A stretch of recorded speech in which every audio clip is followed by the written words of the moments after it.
What's up YouTubers, Graham from Perth, sunny Australia, and today's video I'm going to talk about how to pick a winning product for Amazon FBA and 5 hacks that will ensure that your product becomes successful. So without further ado, let's jump right in.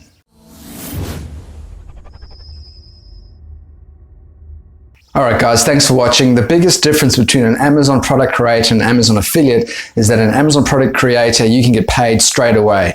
Amazon affiliate, you've got to generate traffic, you've got to convince people to buy products from other people's products. But if you're the product owner, you stick it on Amazon, you have buyers ready and waiting to buy your product. So traffic and getting paid is much quicker as a product creator.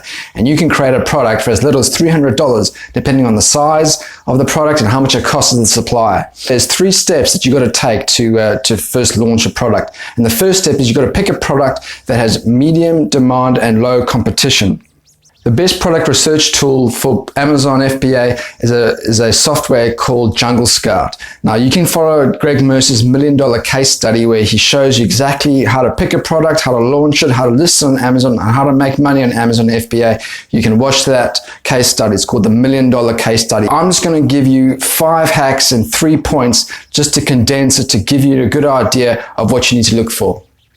So the first step you got to go for is you got to pick a product that has medium demand and low competition. Now you can use the Chrome extension for this. It is free. The search tool is paid for, but the Jungle Scout Chrome extension is free, and you can find products that have low competition and medium demand.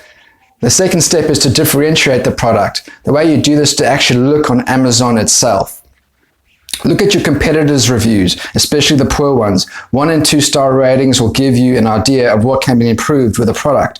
It could be as simple as changing the color, adding an accessory, bundling all in one package, or improving the design. The third step is to look for products that have good demand and growth in different countries. The United States is by far the most prolific user of Amazon products. Next is Germany, then United Kingdom, and the rest of Europe. If you can find a niche in the US market, then you have a great chance of making mega sales. Alright guys, so those are just the 3 basic steps that you can take to ensuring that you have a good product. Now I'm going to give you 5 hacks that you can use to really separate yourself and ensure that you have a winning product and the best success chance of making money on Amazon FBA. Hack number 1, you need to pick a product that has medium demand and low competition with the potential to move up into high demand, medium competition, right? But it's important to pick a product that has medium demand and low competition, because that's going to give you a better chance of getting in early, getting reviews, getting sales, because if once you move into the high demand, high competition area, there's no chance you're going to get into page 1 without a heck of a lot of advertising and a lot of competition. It's just going to cost too much and you're going to lose money. So it's important to pick a product that has the potential to move into the high demand, medium competition. So the current category status that should have the potential to move into high demand status as the category grows with increased competition. This has the potential for growth without fighting the competition. The demand is already there, so it's an opportunity waiting to happen. It's very rare you will find a product category that has strong demand and weak competition. If you do, then you have found the holy grail to product research. Hack number 2, be an established seller once you move into the high demand, high competition category. The only way to do this is by entering the market when it has medium demand and low competition, aka hack number 1. Choosing a product that has high demand, high competition will only result in not getting enough reviews and making it to page 1 on Amazon. You also don't want to choose a product with low demand, low competition, because it may never move higher, or it may take a really long time to improve due to poor sales velocity. Hack number 3, choose a small and light product. The lighter and smaller the product, the cheaper it'll be. If your product is bulky or oversized, then it's going to take more boxes to pack your MOQ, which is minimum order quantity, making it more expensive to ship. Export costs can be as much as 3 times the cost of the manufactured product, so make sure you have enough money to complete the shipping process. Hack number 4, reviews and sales velocity will get you to page 1 on Amazon. If you've chosen a great product, then your sales are going to naturally occur. When you first list your products on Amazon, chances are you won't be on page 1. In order to get to page 1, you're going to have to do 2 things. The first one is advertise, and the second one is to email your buyers to get reviews. Creating an advertising campaign in Amazon is easy. Also, make sure your title reflects the keywords buyers are using to find your type of product. I would suggest running a pay-per-click campaign for at least 2 weeks to increase your sales velocity. Email campaigns are essential for getting reviews which boost your ranking. There's a great company called Feedback Genius which helps getting reviews. Feedback Genius integrates with Amazon's API so that every time a buyer purchases your product, you have an email sequence to obtain reviews. It's only about $10 a month. I recommend sending 3 emails spaced out over a week or 2. The last email should have a clear call to action to obtain the review. Hack number 5, introduce more products. This is where you can start to build a product empire. Having 3 or more products will probably enable you to quit your job.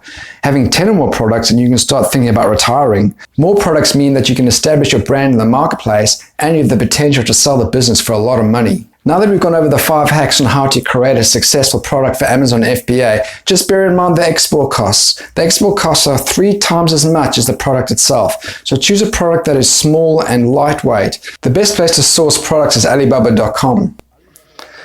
A good supply should be covered by trade assurance. Alibaba will hold funds in escrow until you approve the product for shipment. A good supplier will have a good response rate. This is very important because you'll be communicating constantly on product specs and shipment details. A good supplier should also have a trading history. This supplier should be doing business for at least 7 years. If a supplier is a gold supplier, it means that factories can purchase this badge from Alibaba, so it doesn't really mean anything, but it's still way better than nothing at all. Alibaba doesn't approve without good reason. Another good way to look for a good supplier is to scroll down the page and look at the company profile. Look at the company profile. If the business type is trading company, it inevitably means that there's a middleman and the price could be more expensive. I like to look for a manufacturer direct or manufacturer and trading company. Another thing to look for is the main markets. This is an important one. If the supplier ships mainly to North America, it means the quality is better than if the main market is local. Your packaging and labeling requirements can be done in Amazon. Just make sure that the product is finished and the supplier is ready to put the boxes together, and then you can just simply print off the labels and stick it on the boxes. Export and documentation is another factor to consider when you're exporting. There are 3 main types of export: FOB, free on board; CIF, cost insurance and freight; EXW, which is ex-works. FOB is most used. This is where the supplier pays for and organizes the freight. You pay an expected amount at the destination.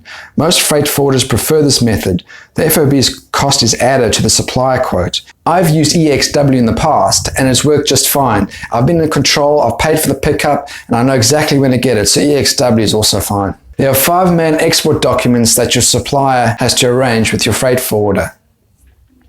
The first is Certificate of Origin, which is provided 1 week after the vessel embarks. Then is the Bill of Lading, given to the export agent in China.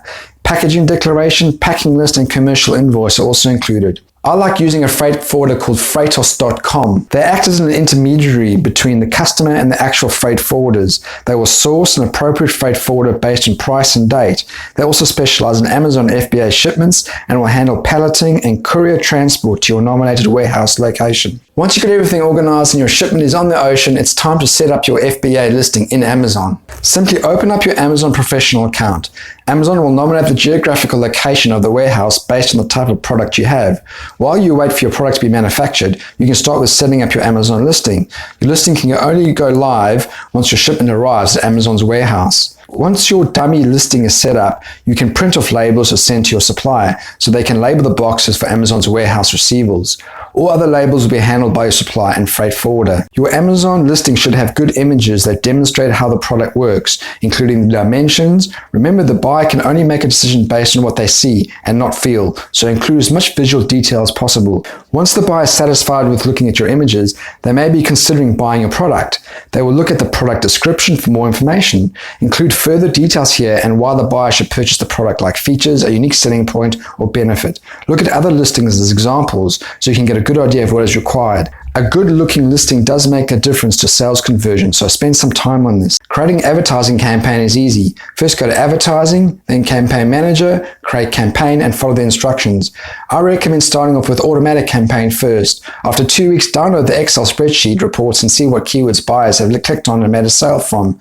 Then you can create a manual campaign for those specifically created keywords. Sending out emails to get reviews is really important, and that's done by Feedback Genius. The API integrates with Amazon and will send out an email every time a buyer purchases your product. I like to send out 3 emails. One at purchase, where I give them a bonus, checklist, or a resource to help them use the product.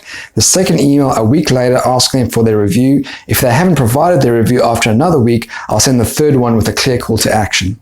And there you have it. Good luck with selling your Amazon FBA product. And if you follow those 5 hacks and steps, I'm sure you'll do well. Good luck and take care. Bye-bye.